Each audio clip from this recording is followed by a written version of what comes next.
questions and some things we were going to go through as far as where the conversation was going to go today. And I think first we'll just kind of do like some basic intros. My name is Martha Serrano. I'm with Marital Mamas and Disability Advocates, which is a local parent group that started in Madison. And Kim O'Neill, one of my other mamas, is here with us today too.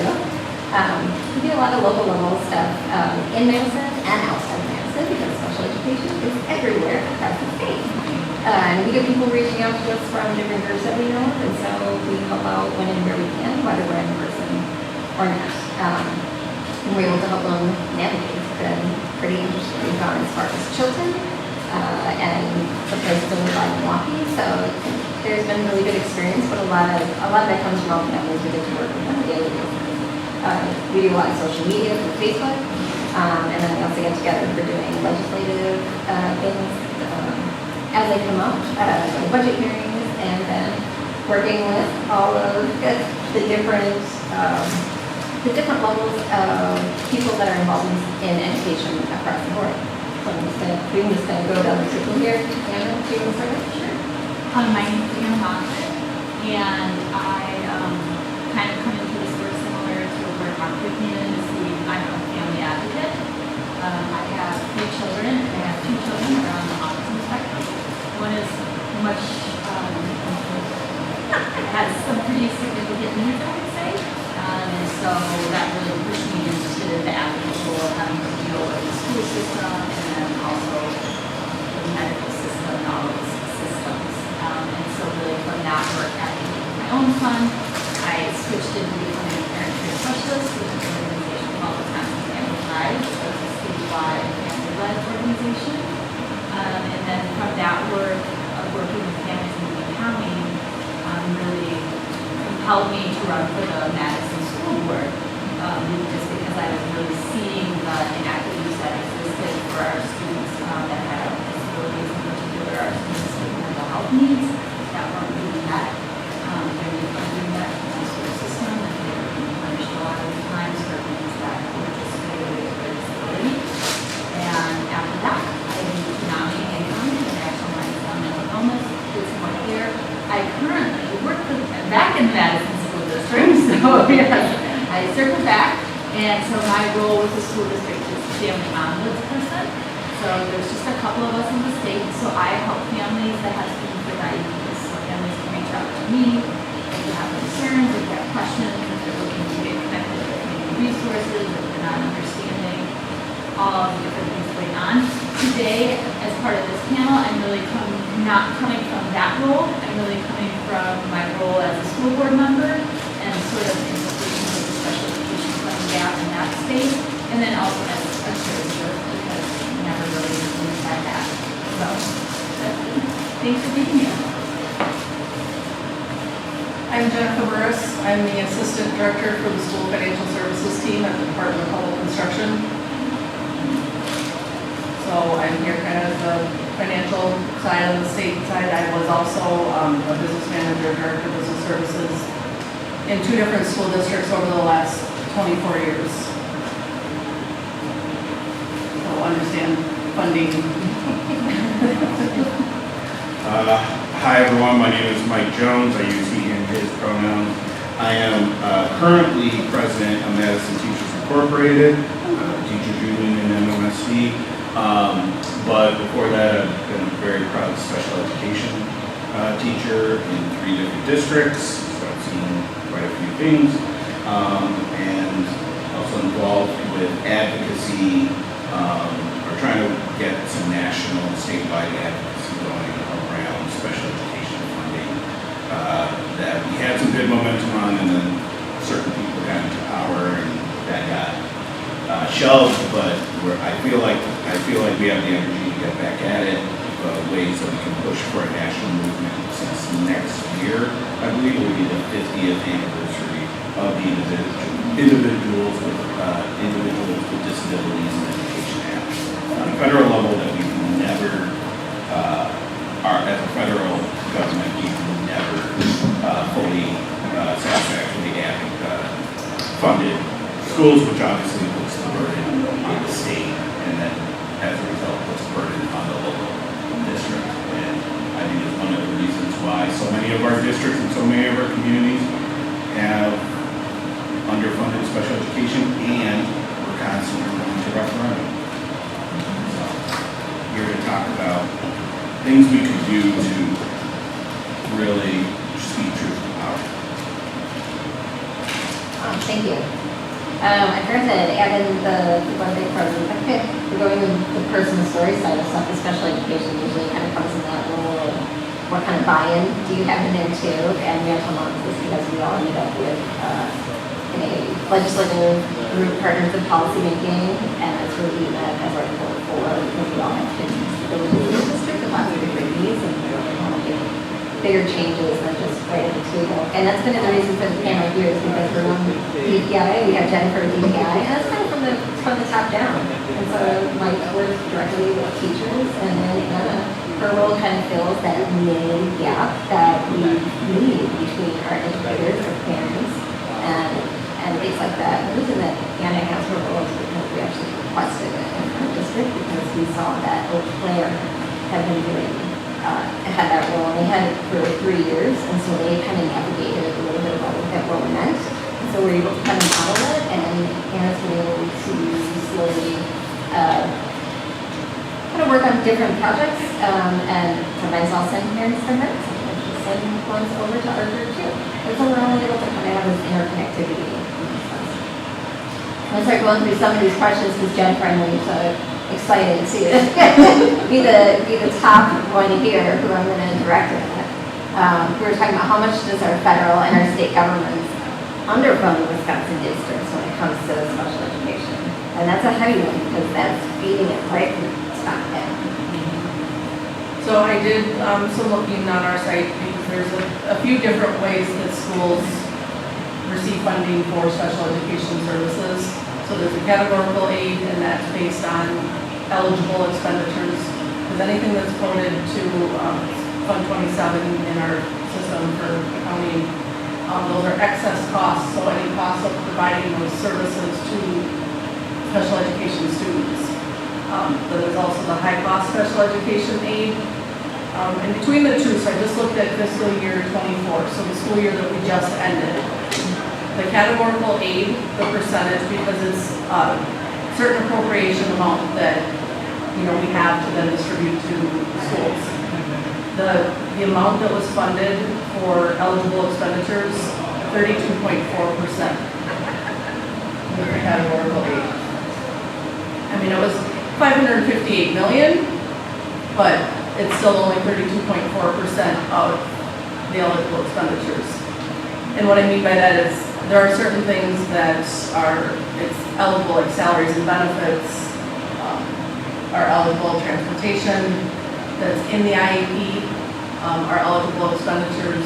A lot of the things that would not be categorically aid eligible are supplies and equipment, but that's where the districts use the federal IDEA monies, so flow through and preschool, to pay for the supplies that wouldn't be categorically aid eligible.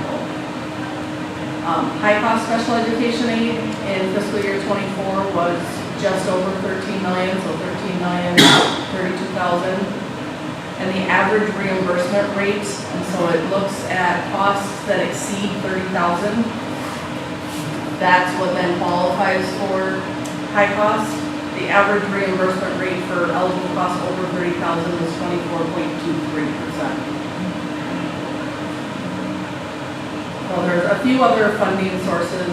Like I mentioned federal for the flow through in the preschool, so those are grants that are awarded to LEAs. There's also Medicaid funding. If children are eligible for that, districts can apply for reimbursement. And then there's also transition readiness. That's at 1.5 million for the state, and then transition incentive is 3.6 million.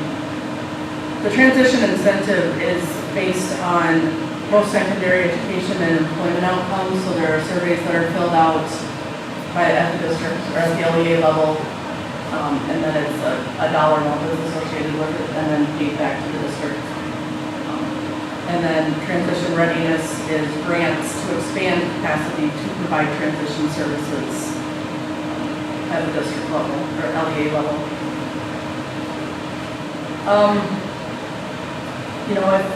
So the funding where I mentioned the 32.4% for the categorically aid eligible expenditures, the rest of it would come from the district's general fund.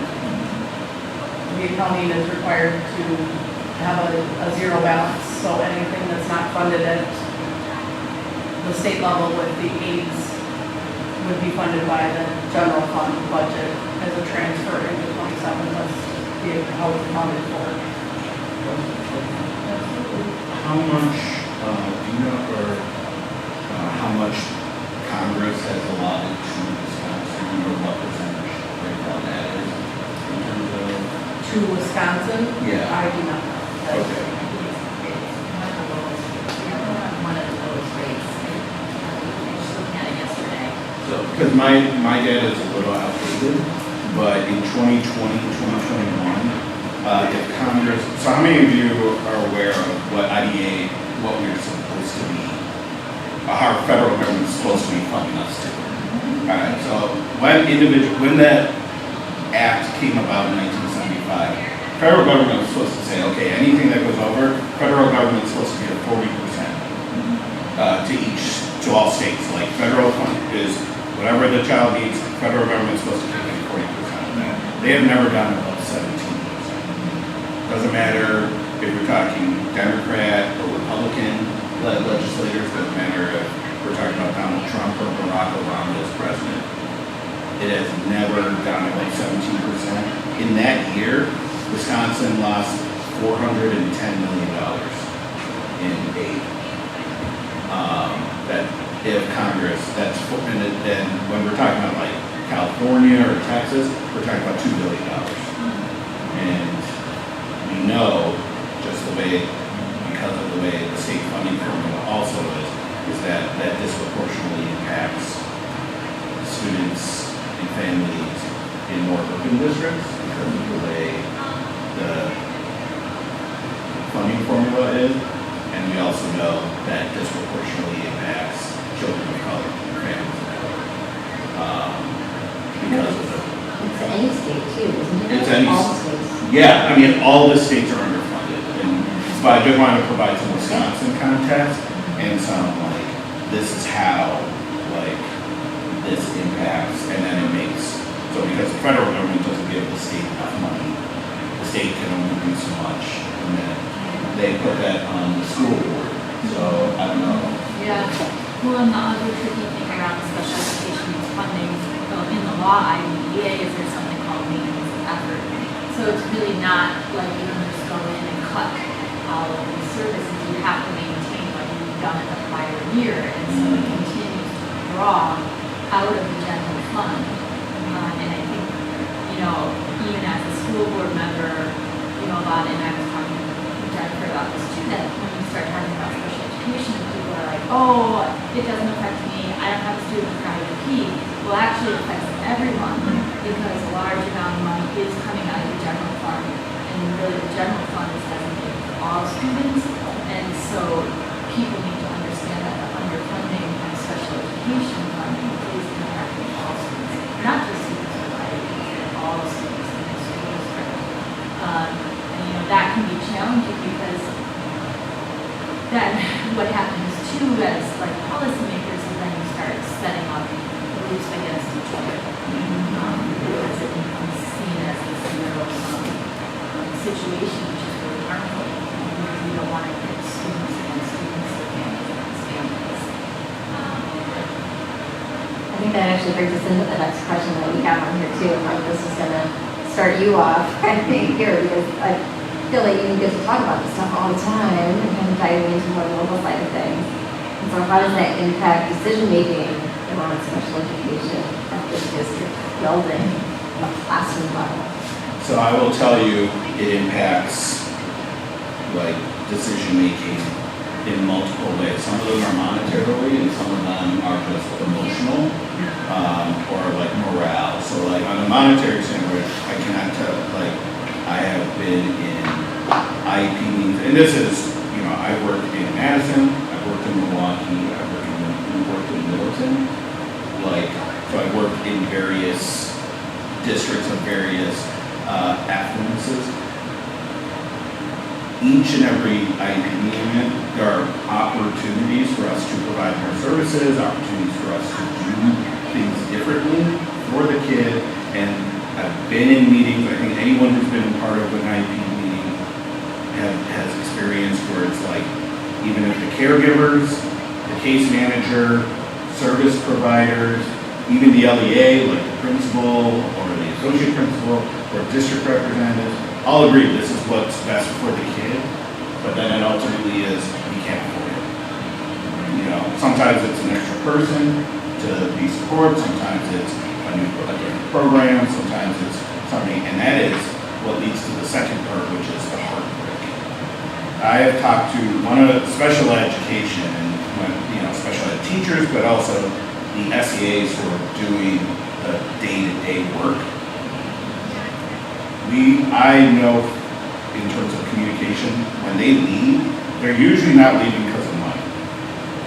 And they're not usually leaving because of the kids or saying, hey, this kid was a handful or I'm really struggling with this kid.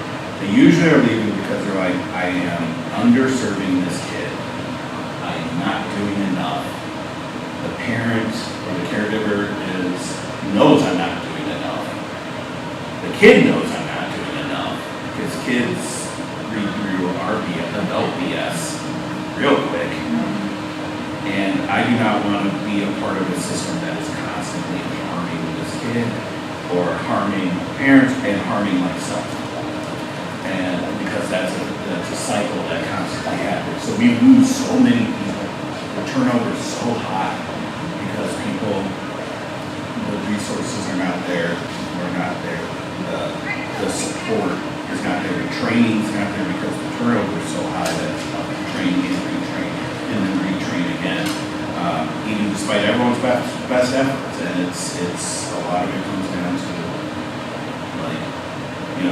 what you can or can't do, and that is soul crushing. And it's intentionally designed to be that way because then every caregiver, is like, this isn't good enough for my kid. So that sets them in conflict with the service provider. It might set them in conflict with the administrator or even with the district leadership or the school board to say, hey, why aren't you you're not doing enough for my kid, which is what everyone who loves their kid would do, is go to bat for them. But the answers to get that support aren't readily there, and we're only given so much, and then we end up fighting each other, and then we end up with kids not getting the supports, problems manifesting, whether it's behavior or academics, and then making moves to either go to another school or go to maybe even a charter voucher school where their reimbursement rate is 90% compared to the state reimbursement rate. But we also know, my experiences with charters and vouchers, at least in two of the districts, is that kids who are not a good fit, meaning they might not hit that test standard and make their test scores look bad, they all of a sudden get surplus back into the public school system, but the money stays with that school. So it leads to de facto segregation of kids of different abilities through no fault of their own. The kid has nothing to do with it. But and then we put it on the kid, and then we wonder why the kids themselves might be even more disengaged or distrustful of this system. And then some of them become parents, and then they're like, there's no way in heck I would want to subject my kid to what I went through. So I talked to them, so we're talking about generational trauma, intentional generational trauma that has to end, and we have to do it. That part's really important because whenever I get invited into a room, I'm actually trying to project most of the frustration in my direction in a way we can't, and even allow staff to kind of use me as a sounding board too. Yeah. It's a lot about communication, what's going on there, how you rebuild that, because that's the only way the team's going to move forward. And to your point, I'm thinking of certain rooms that I've been in. I literally had a specific school tell the student that it was not a school for that, for reasons that they didn't want in track. Sometimes before they even get into it. Yeah, it was literally before they even got the chance to try. Yeah, which was disheartening. But I was just gonna add to at like a higher level too, and this played out a few years ago around the underfunding is that big issue that comes up in special education is that families really lose the ability to open enroll out of the school district.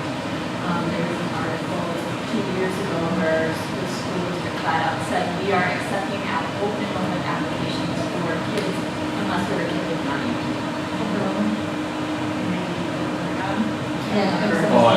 Yeah, and so it's a really big issue, it's a problem, and honestly, I think all of those surrounding districts, surrounding MMSD really kind of have that policy in place. And I know when I was on the school board, we fought to say that we would accept all students, regardless of whether they have a or not. But I believe at some point that policy will probably be considered. But that's just another thing where then that gets layered on, and then you can imagine like the trauma that happens to that family and that child when they're told we don't want to or you're on our district and our schools. Mike, did you want to maybe go in a little bit more when we're talking about generational trauma, about dealing with schools and actually feeling that you're a support person? Because also, like, the families that I work with, I love it when families come back to me. You know, I like it when they don't, and they don't have to see me. You know, like, we'll catch you again down the road, which is great. I like that there's a lot of diversity in the families that I work with. I even feel like really good when there's families, and I'll even specify families of color too, just because I feel that I don't naturally go into rooms where they might be otherwise, but I've also had families I work with that have passed me on to someone else and it wasn't even necessarily special education, we still work, and we still got to work together, but it was such a valuable connection, and I feel that the point is to leave the other person feeling empowered, so it shifts that dynamic. I don't want to say I speak for every person of color, parent of color, person like involved in the system, but I will say in my experience, because what's happened to me at multiple schools where I've been located is usually I'm the only special educator of color, and especially being a male, like I usually get matched up with the black boys who are hard to deal with, which I always find interesting because they're just as hard as any other student. Because there's a lot. One of the things we always need to be mindful is there are certain kids in special education who should not be in special education because what's culturally appropriate or family appropriate for them is deemed out of the norm because of who gets to set the norms in a predominantly, especially in institutions that are predominantly white.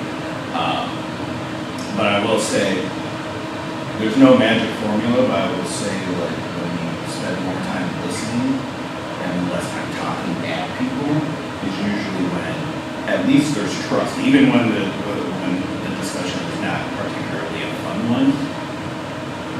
When there's more listening and more just like, and not just waiting until the next bad thing happens or until the next IEP meeting or the next progress report, but having conversations and also asking about how you're doing.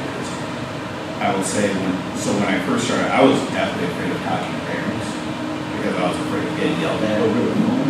And I'm not, like, I have high anxiety, like medicated anxiety. And I purposely would avoid having tough conversations. I remember having one my second year of teaching with a parent with a father who was very, very upset about how things were going for his kid. And he just kind of stopped midway through his rant. I love my kids so much, I just don't know what to do. And that really changed my thinking around how I'm having conversations with families, which is they are trying their best and they are showing up and I need to honor that. But I also want to make sure that they know that I am trying my best even when I'm not successful. And the SEA or the para or even the principal or the classroom teacher where things are not going well, everyone's trying their best. They're just not happening. And to be able to honor that and also to check in and be like, do you feel like you're being heard? Do you feel like this is going well, or is there something you can adjust and make something tangible? Because especially in an IEP, I mean, we throw out so many acronyms, systems, and this and that. We overwhelm each other, and instead of just getting back to the humanity, and just being like, hey, does this make sense to you? Like, sometimes not even to the parent or the caregiver, but to the kid. Does this all make sense to you? Because if it doesn't make sense to you, then we didn't do our job as a team to make it make sense. I work primarily in middle and high school, so usually my kids are certainly older. But like, if it doesn't make any sense to them, then what chance do I have to educate them? Or help it out? What chance does the parent have or the caregiver have? What's important? So it's got to make sense to the kid too. Like, and where's the kid's voice in all this? They should be running that. And like the more we do stuff like that, I feel like we build trust amongst each other, so that when we have to have the tough conversations, you know, it's coming from a place of trust and not a place of I don't like a feeling like I don't like or we don't like respect where they're coming from, or that I've seen so many times where behaviors or certain actions are dishonored by saying they're not trying when they are clearly trying their best, but they're just not.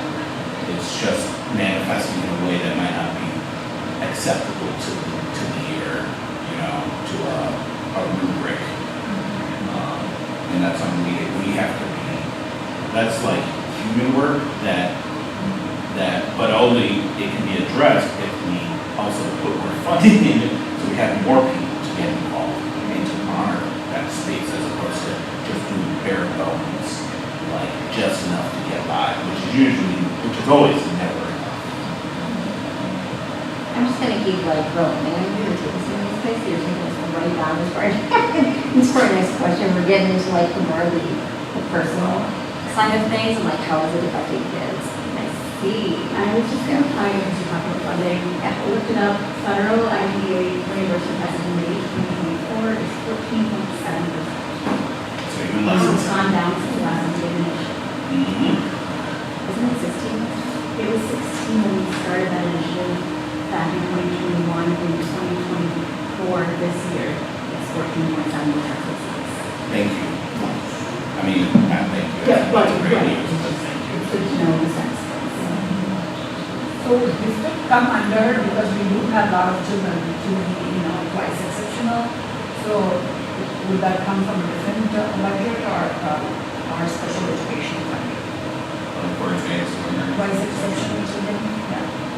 Yeah, where does that part come up? Because we've been talking about that, a lot of the circles that I've been talking about have been talking about the advanced learners and how, in special education, you're going off of, you're driving two different trains at the same time. No. Or will you, Children who have special needs. yeah, And also they are gifted. right. Yeah. So with the funding, my question is, we can be able to use the special education funding for that also. Children with the Special education. twice exceptional. If the child is twice exceptional, then funding will come for the child's IEP or individual education plan would be funded through, Fund 27 special education funds, but then advanced learners would come out of different funds. So there might be two different fundings to support that child. Two different, yeah. But it's all like, it's all adaptive programming too.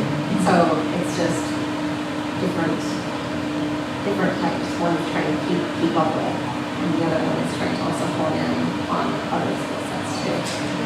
Yeah. It is interesting. No, you're talking about that. As far as so we're talking about resources and things. So I'm middle school also, so I see waves of kids who have needs coming up, and I was wondering if you knew as far as district funding. Does the funding change based on the weights? Because if it's one area, 1 year, it's like, oh, this incoming class has 30-something kids, and then the next year is 4 kids. So it's like, is the money like being distributed? How is it budgeting? depending Yeah, on the- yeah. the- So, I mean, budgeting at a school level, I mean, that's based on that's a district choice on how they budget and allocate funds to buildings, based on when, student costs are going through, but How do you prep for what's coming in? I think it's Like the district level, like how, like if they're seeing that, and you only have 2 teachers and 2 SEAs. I know when I was in the district, we had those conversations. Okay, Based on students, like if they were in elementary and then they're gonna be moving into middle school, we had those conversations where additional resources were gonna be needed at the middle school and not necessarily at the elementary anymore because of, like you say, the way the kids are moving. yeah. Like, so the district I was in, we had those conversations and funding was adjusted. So some of the So trajectories. that's my past, that's not my DPI, like, Yeah.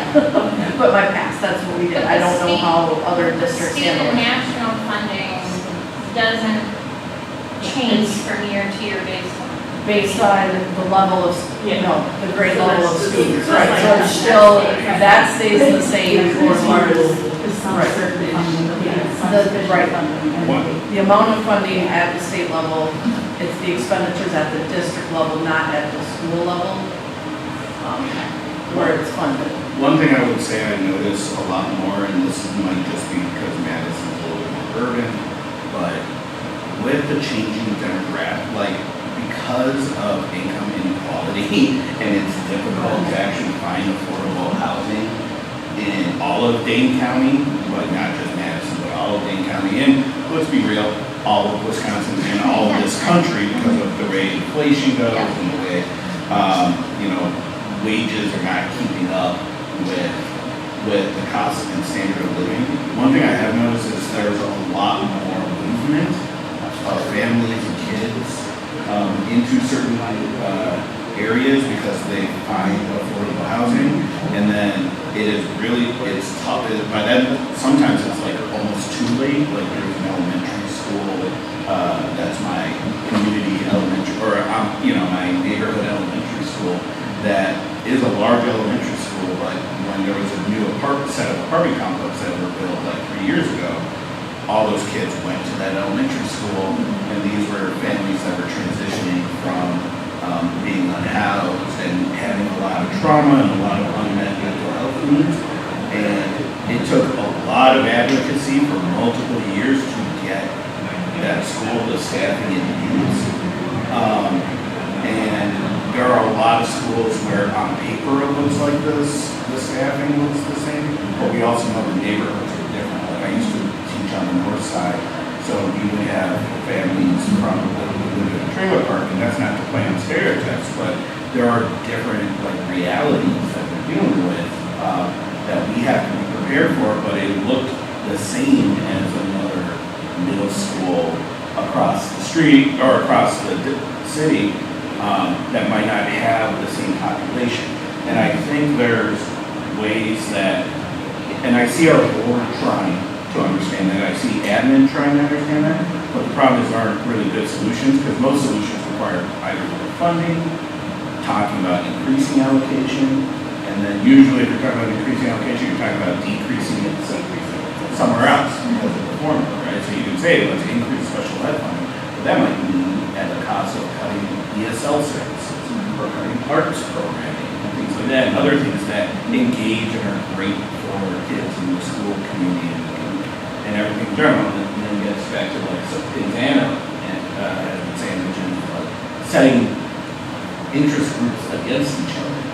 And I've seen that happen, whether we're talking about the setting up of Black versus Latino families versus Hmong families, or special ed versus ESL, especially in schools that might have dual language immersion classes or programming. It leads to a lot of conflict that doesn't get us anywhere, but also, again, doesn't get us to the reality, which is philosophy you're bringing up, which is these kids need more and we should be responsive. So it doesn't matter whether one district has 30% students, the other district has 15%, everybody gets the same amount? Each LEA, each district gets the same amount of money? No, it's Based on the population? the aid paid is based on expenditures.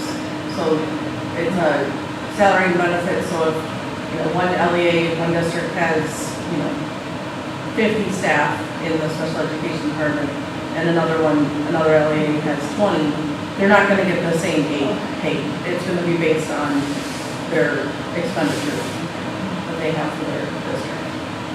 But I think too, at the school board level, something that I had a frustration with is that, and this is when we start talking about what are things that we could do differently, is that in my opinion, there really wasn't good communication between the city and the school district. And there wasn't really an understanding, I felt like, from city leaders that the choices we make have a direct impact on our school system. And so I really think, that would be something to look at as how do we have a more cohesive group that works together to talk through some of these things so that we're really not setting up our schools to fail. Because I think that's just something where we get way too siloed in our little things and we don't look at doing a more broad approach and coming together and talking about, okay, well, what would be the impact? What infrastructure do we need in place to support our students and our families if we move forward with this? How are we going to support our schools? And what can we do as a community to support our schools to help kids and families be successful? So I just think that's a place where I think we could have better outcomes if we had more collaboration and communication and a little bit longer range planning about what will be the impact on our school system. These different things, different issues that people sign on. Mine doesn't like to go every single year and go and talk to the board with many hundreds of people all the time.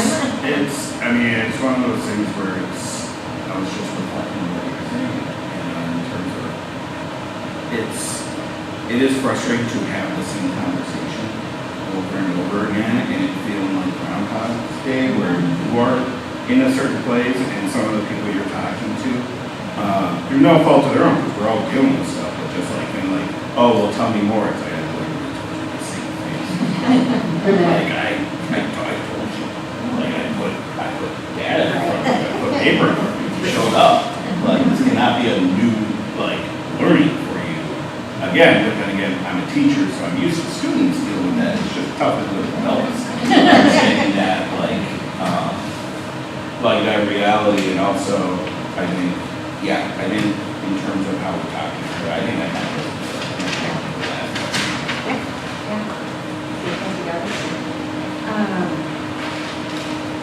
I think I wanted to go just really quickly, just because of the unique role that Annie has in our district, which can really be someone that parents, teachers, community members can even go to for anything. She's kind of a hub. Like what resources to support stakeholders are available in the community, both in the education system and the community. You're kind of like a hub for people to go to. Not everybody knows about you, but if they did, could we offset some of the heavy lifting that's being done in the classrooms, to some degree? Yeah, I don't know where people are from, but King County tends to be a more resource-rich community than other places across the state, although we also have a higher level of community, in my opinion, than some places.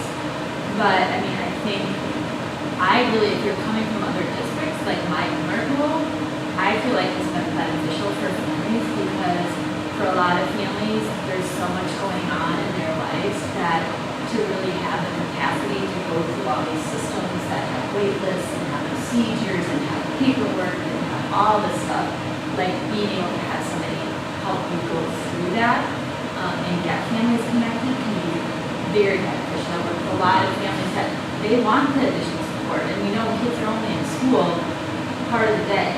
That means they're at home the rest of the time. And so helping families get connected has made a really big difference. And I mean, I know too, when I was on the school board, I really worked very hard to work with outside agencies to partner with the school district. We have a lot of people in this community who want to help the schools, that want to help the students, they're begging, like, how can we partner with you? And so setting up some of those partnerships, like I think building bridges, when that started, that was a collaboration with Madison School District, Dayton County, and, you know, by partnering, we were able to double the staff. And then, you know, and I know in a lot of our schools too, with behavioral health in schools, having clinicians come to our schools, and really trying to share the way so that we can reserve resources, but we can still have these services. And so I think it's always important to be looking out. I think as a district and as a board, one thing that kind of didn't always work in our favor is that many times people wanted to help, but sometimes the procedures come down because education is such a stable funding, like there's money there, there's a lot of money there. Sometimes it felt like people were looking for funding and it felt like, can we just do some of this stuff to support our community and not have to give somebody a paycheck to do the right thing. But I can see both sides of that. But I think that also comes from building relationships with different community organizations. And also too, I think it's really important, just like our families, like our schools need to acknowledge that they need help. And it's okay to do that, right? We don't live completely independent of everyone else to acknowledge, hey, we're struggling here. How can you help us? We don't have all the answers. Can you come in and help us out? In this situation, I think that's always been very hard for any public institution to acknowledge, right? We kind of come with the attitude that we know everything and we can take care of this and we can handle it, but really just acknowledging and being vulnerable and saying, hey, we need help. How can we help us out? Mike, do you think that there's anything there, like when we were talking about feeling overwhelmed or something, like do educators feel like they can come and say that at the end of it? To be clear, no. And Because the way the system is set up for workers, that if you show any vulnerability or saying, hey, I need help here, it can be seen as an invaluable discussion. I cannot tell you how many times, like, within my union, when I put my union hat on, where it's like this could have been resolved as a learning opportunity, especially when we have staff who do make mistakes. Like, I got into this work under an emergency license. I made a lot of mistakes, like as of years 1 through 3 as a special educator. Only through the grace of those I worked with, who took time to pause, teach me, families who gave me grace and said, okay, I see you screwed up this piece, I'm gonna listen. But that was almost, a lot of that was done like pre-Act 10, like everything has to be evaluated on a rubric, on a scale. I remember working with administrators that actually knew special education and knew you as a person. Like, now it's decisions are being made by people who do not have the time to get to cultivate authentic relationships on people who do not have the time to build authentic relationships. So, no, I don't think, there have been so many times I go into buildings, this one included, where I talk to not only the special ed teacher, but the SEA, who knows that student probably better than anyone else in that building. And it's like, they're like, hey, this kid really needs this, or this service really needs to happen. I talk to the parent, and it's like, well, can you bring it up? No, they'll bring me in, they'll evaluate me, there'll be retaliation, I'll be monitored, and I've seen it happen. Where they bring stuff up and then all of a sudden they're all appropriately on something and then they get drummed out, or moved somewhere else. So I don't think we have a space where anyone or any of the workers actually feel empowered to actually be able to speak up on these issues, unless we can go hand in hand with our parental partners, like the Mental Moms, who have been great. This is why I always say yes to God, because you always get a race and always try to do better. But I think that's something that doesn't naturally happen. And I think it's also just a function of the system. I don't think, I'm not here saying admin are evil or board members are equal, or, you know, it's just the system pushes down on everyone, and eventually it's like, well, I could be pushed down, or I can step aside and let someone else be pushed down.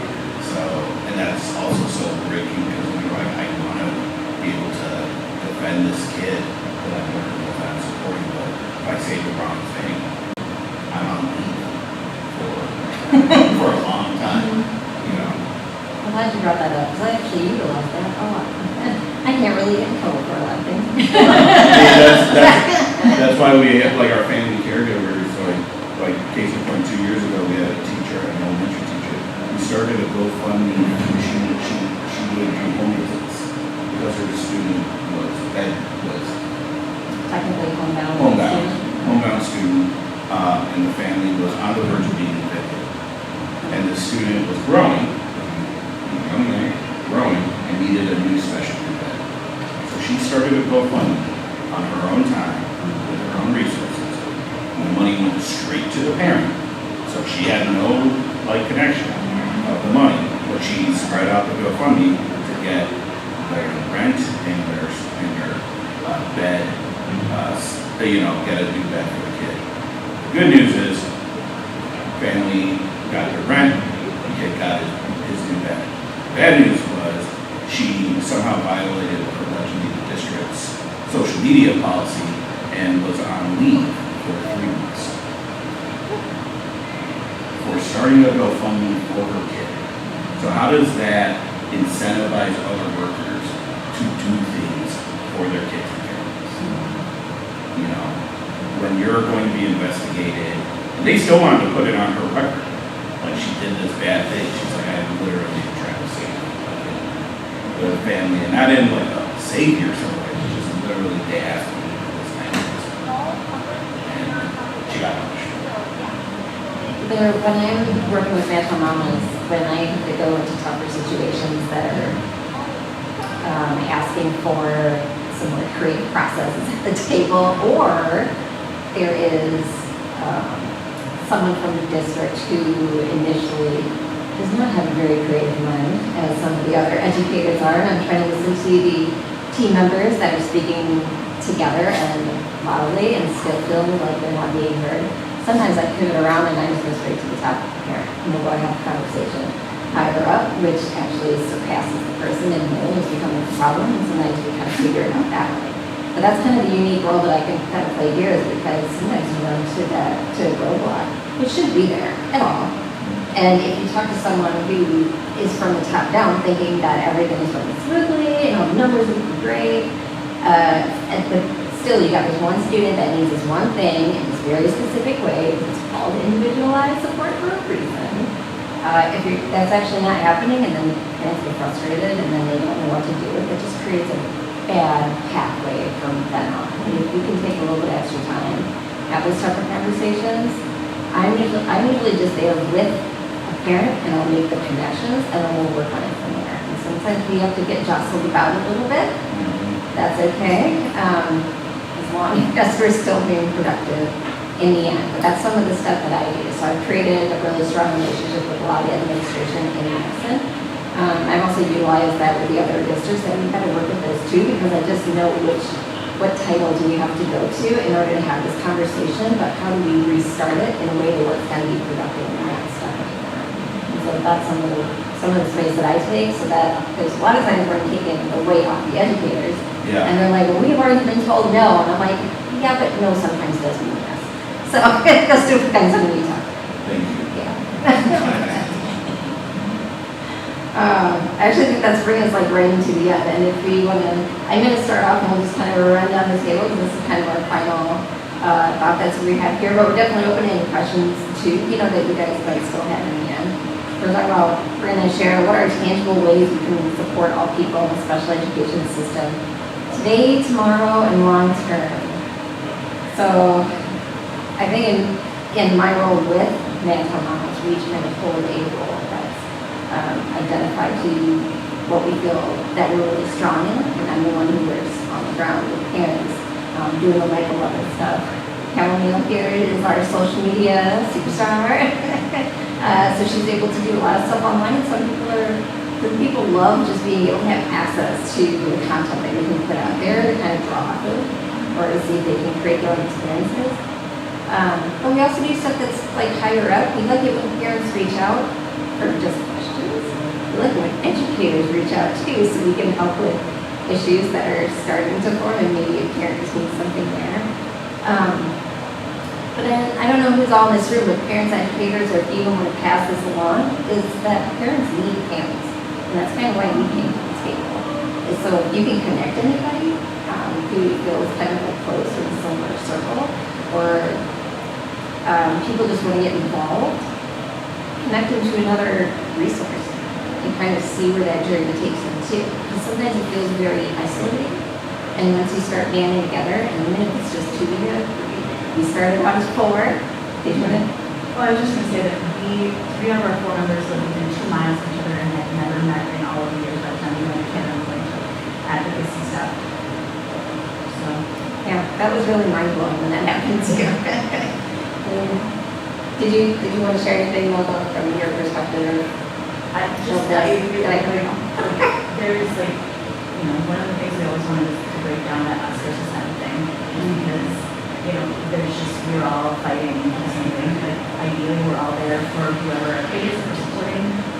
And in my experience, like, I know there's some that take somebody else, some members ways to work around it, but connecting people, like they're actually legal things, it's not just like the partner.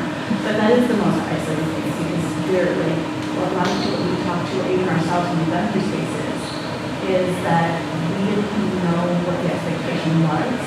Like in the very beginning, once upon a time, way back in the beginning of the pandemic, we had a parent special education. We discovered that 3 out of the 4 families on the call, there were only 4 of us, were all being told by our district that we were the only people having the issue that we were having. Except for 3 out of 4 of us were at different schools being told the same thing. And so that communication, I think, can be lovely for us, but it can be more empowering, and it can help people be able to navigate and know that they can help you too. Like, we know what we need to do, we have the information, it's just all our information. You guys have information, we have information, we all work together. That's kind of our deal, Like that's a non-monetary that we can put together. And just remembering that one of the things I talk about, I'm electing to live to you as an educator, but I'm going to have big feelings. And sometimes the big feelings are going to show up in emotion, and I'm not going to yell at you, I'm not screaming at you. But if I'm crying or if I'm feeling frustrated, it's not personal. And that's one of the biggest things that I've run into throughout the years, is that people take that really personally. I don't like this isn't fair, I'm mad. And they're like, whoa, what do you think I'm mad at? And I'm like, I'm mad at the situation, I'm not mad at you. So then we start practicing things, but not every reason to do that. We start practicing things. If I have big feelings today, it's not about you. I love my kid. And if I didn't have big feelings, I would feel like I wasn't doing the job, because I love my kid. That's me. Thank you. I think that kind of, if we can go to you next, I feel like there are literal, tangible things that you've been able to create with your role that is really important to staff, parents, and anybody who needs to caregivers, anybody who need to understand what resources we need. Yeah, I have resources. If anybody's from Madison School District, people can always reach out to me via email, and I have different things that I need for families. I think how can we support, special education? I think it's really important for all of us in how we talk about our kids and what you heard about us, because I do see where we really need to push back on this narrative that there's something wrong with special education. There's something wrong with having a disability, and that we need to and I think that's part of the reason why it's underfunded, is because of all of the oppression that goes around with disabilities. So I really think all of us really need to work together to lift up all different kinds of learners. We're all learners, right? I really appreciate that every student we talk about learning, because everyone's learning this. And students should be less than, or considered less than, because they have an IEP. And if a student isn't being successful, it's not because they have an IEP. It's most likely because of the context that that student is sitting in the environment. And so that is something I talk a lot about, that, I'm proud that my son has time with him. And I'm proud of my son, he's an awesome kid, all of my kids are awesome. Like, I would never feel bad about that, but I don't want other people to then feel bad about that or make him feel less than. And so that's a lot of my work, is lifting up kids, lifting up families, helping people be successful. You do well if you can, not if you want to. So. Jennifer, you're from the top down. So what is this, like, what do you think reaches you from there that makes you say, like, what can people do to really make an impact from I think just continuing to have the conversations and bringing it up and knowing how it's impacting children, students, families, districts, communities, of not being able to have the resources that are needed. Should people go deep into anything there specifically? What do you feel like? I know that may not be like directly in your wheelhouse. Do you need more voices? You know, do you need more voices to show up? Should they be going other places? Like where do you? Because I mean, I know like Dr. Underly, I remember seeing a statement, I don't remember how long ago it was, but, you know, advocating for funding for special education. So I mean, it is across DPI. You know, as I'm still fairly new. All of the different areas, you know, I'm still learning, but I think there's so many people in here, so many departments, teams that, you know, are there to help, to that want support. to hear from anybody, whether it's educators or parents? Yeah, I mean, I get, you know, just in my role, I mean, I get comments not necessarily regarding special education, but I mean, I get emails, phone calls from board members, from community members, you know, and then I do what I can to answer their questions and, you know, on my side of things, but. I'm glad there's, communication. Communication is critical. So Mike, This is something I'm personally working on, and I'm honestly trying to follow models of folks I've worked with, yourself and Cameron, especially, which is listen more than I talk. Because I kind of ramble, but also when before I point the finger at a particular person or a particular problem or group or entity, I need to spend more time listening and asking why. Like, tell me more. Tell me why. Like, I can't tell you how many times you want to reach out to me and been like, hey, I could really get your perspective on this. Could you tell me, like, maybe what this or something I'm missing? And I respect and appreciate that so much. And I'm trying to do that also more with, like, you know, when we're talking about state and federal funding, so it's not like, Jennifer, you got to solve all of this.